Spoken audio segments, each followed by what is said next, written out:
നമുക്ക് പെസഹാക്കാലത്ത് സന്ധ്യാജപം ചൊല്ലാം.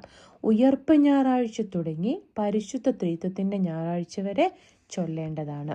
സ്വർലോകരാജ്ഞി ആനന്ദിച്ചാലും ഹല്ലേലൂയ. എന്തെന്നാൽ ഭാഗ്യവതിയായ അങ്ങയുടെ തിരു ഉപചരത്തിൽ അത് അവതരിച്ചയാൾ ഹല്ലേലൂയ.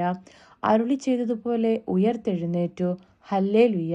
ഞങ്ങൾക്ക് വേണ്ടി സർവേശ്വരനോട് പ്രാർത്ഥിക്കണമേ ഹല്ലേലൂയ. കന്യകാമറിയമേ ആമോദിച്ചാനന്ദിച്ചാലും ഹല്ലേലൂയ. എന്തെന്നാൽ കർത്താവ് സത്യമായി ഉയർത്തെഴുന്നേറ്റു ഹല്ലേലൂയ. പ്രാർത്ഥിക്കാം. സർവേശ്വര, അങ്ങയുടെ പുത്രനും ഞങ്ങളുടെ കർത്താവുമായ ഈശോമിശിഹായുടെ ഉത്ഥാനത്താൽ ലോകത്തെ ആനന്ദിപ്പിക്കാൻ അങ്ങ് തിരുമനസ്സായല്ലോ.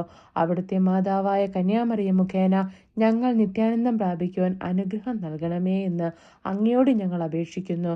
ആമേൻ. ഈ സന്ധ്യാസമയത്ത് നമ്മൾ ഈ പ്രാർത്ഥനയൊക്കെ ചെല്ലുമ്പോൾ നമുക്ക് പ്രത്യേകമായൊരു അരൂപയാണ്. ഭക്തിയോടും ശ്രദ്ധയോടും കൂടി നമുക്കിതെല്ലാം ചെല്ലേണ്ടതാണ്.